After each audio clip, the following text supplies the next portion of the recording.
We are back from the Marriott Marquis here in Manhattan. Mike Blewitt, Gregg Sussman, still hanging out with you. DFS Players Conference. We are now joined by Jeff Mans. Jeff Mans name dropped by Rick Wolf about a half hour ago. Did he? He name dropped you. So you're doing one hell of a job. I owe him $20 every time he does that. So Oh. he probably did it like 14 times not a because he bad likes to run up my tab. I was going to say, it's not a bad rate. It's not a bad rate. For Rick Wolf, it's on. pretty good. I'll I sign got on a for that discount rate, rate. too. Yeah, right? What's up, guys? Yeah, what's going on, Jeff? Of course, from Fantasy Alarm. Yes. How's it going? I'm doing well. Just got in and listened to some people talking. Met some people that you don't get to see very much up other than on the leaderboard and stuff like that. So Sure. yeah, great event thus far, and hopefully try to learn something, try to meet some more people, and try to rally around the industry because it's a tumultuous time. Agreed. So Rick was on earlier. He was talking about a website that we're going to continue to promote, fantasysportsforall.com. I'm sure you've signed up. I'm signing up momentarily next break. I guess You I said would that ask 2 you. breaks ago. Wait, What's what that? are you signing? What are you signing up for? What are you signing up for? No, he's saying I have not yet signed up for Fantasy Sports for All, and I should stop dragging my feet and actually sign up. I don't know what you're doing on here. So my question for you, what is maybe the one thing that you're most excited about this particular conference to either learn or people to meet? Obviously, it's great to congregate with people that share this common interest, but curious if there's one learning component that you're most interested in. I mean, the learning component, I think I heard Jeff Collins do an NBA breakout session just right before we came here, so that was a lot of fun. I wish I was there. Yeah, right. It's I really need that. good. I knew El Jefe there doing a great job. Yeah, I mean, I think NBA is the spot that, as we're going in, NFL is one of my stronger sports. MLB, been very, very fortunate there. NBA is my next pad, especially January through March. I'm falling in love with the NBA again. I'm watching it. I'm following it. I'm excited about it. So I want to become a better DFS NBA player, and I think that's the thing that interests me the most from a learning perspective, at least. It's so interesting because when I was on the subway this morning on the way to the rally with some of these FanDuel guys, I was sitting there talking about fantasy NBA, DFS NBA, because last night Derek Favors went nuts. Right, yeah. And Steph Curry goes nuts every night. Yeah. And despite the very large price tag for Steph Curry, I find myself having no choice but to put him in. Right, and Russell Westbrook now with Durant out, that's like money in the bank. Well, let me ask you that, and I realize that this is going to air weeks later, so it has no relevance. Yeah. But I need to ask. Good. So when I'm wrong, nobody will know. Right. So I need to ask this from a personal perspective. I'm wrong a lot. So tonight, Russell Westbrook is worth over $11,000 on FanDuel. Yeah. That is like over $1,000, $1,500 more than anybody else. Not even close. But do I still have to put him in?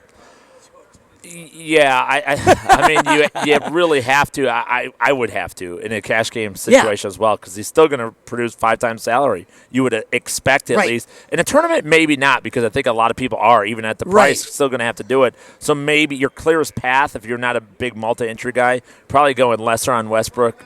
Your clearest path to winning a bigger tournament or GPP, but it's still not. I don't advocate that. I'm not telling you not to play Russell Westbrook, folks. But I'm not saying that. So I'm a single entry player. I play my cash games. I'm not going to go against these pros and try to win these tournaments where I just feel like I don't have much of a chance. Right. I'm going to play the cash games, double up, make my $10, $25, $50. That's good money.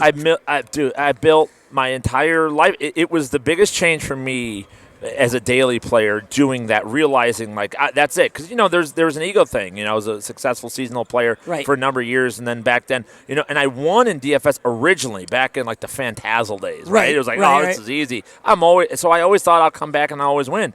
Lo and behold, these guys in this room, the guys presenting, they passed me by by miles, and it took me a long time. I'm like, well, I'm just going to go and I'm going to win the million. I never would do it. Never did well in tournaments. It wasn't until I built a bankroll I said, well, forget about it. I'm going to go play these 50-50s. Yep. It's my clearest way, and 5 becomes 10, 10 to 20, 20, 40, and then you just built it up, and all of a sudden you got $1,000, $2,000, $5,000. Now you could invest a little bit more into these tournaments. Yep. Then you hit 1 or 2 of them, and then you're just on your way. To your point, I was just watching a session, and you came in at the end of it on bankroll management given by Dink Piece, and he was going through it and just sort of advocating the style of or the strategy with which you should play. And it's not just about the players that you're choosing. It's about how you're allocating the amount of money you're putting in certain tournaments, in certain 50-50s, double-ups, triple-ups. And I thought the way in which he went through it, he said, this is how I do it. You don't have to duplicate it. If you're a stronger tournament player, feel free to do that. But if you're the person that is doing what you were doing and getting cleaned out in tournaments or just not as successful as you anticipated,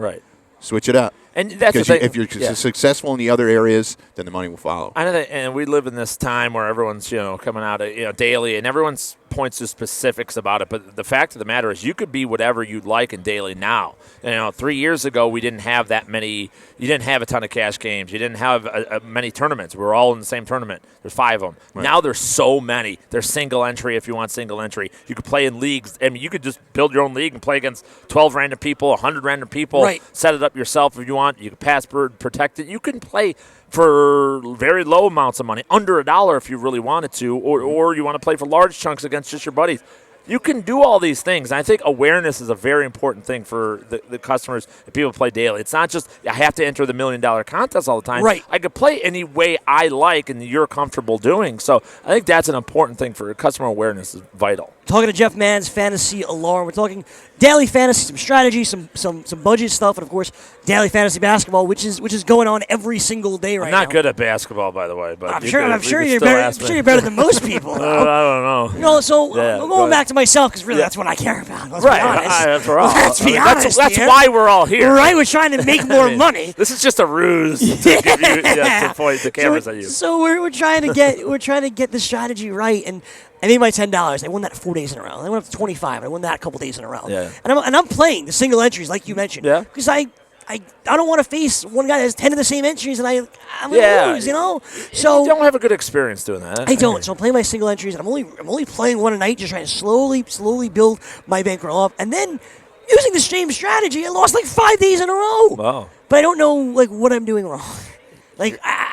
Maybe you're just stink at this. Maybe that's what I'm feeling. I say just hang them out. It's over. You can just put the headset 4 days down. In a row, dude. You're gone. Put the headset down. Slide down. Mic drop it. I'm looking at my lineup in basketball. I talked about Curry and the Blake Griffins in the world, and I've found, and this is me and. Yeah. Correct me if I'm wrong. I'm finding that going with the Westbrooks and the Currys and the Griffins and whatnot, the stars and scrubs theory works better in these cash game dailies. What do you think about that? I think right now, early in the season, there's a lot of value plays right now. So there's a lot. I've noticed that. You're able to play LeBron, Westbrook, Durant was in there.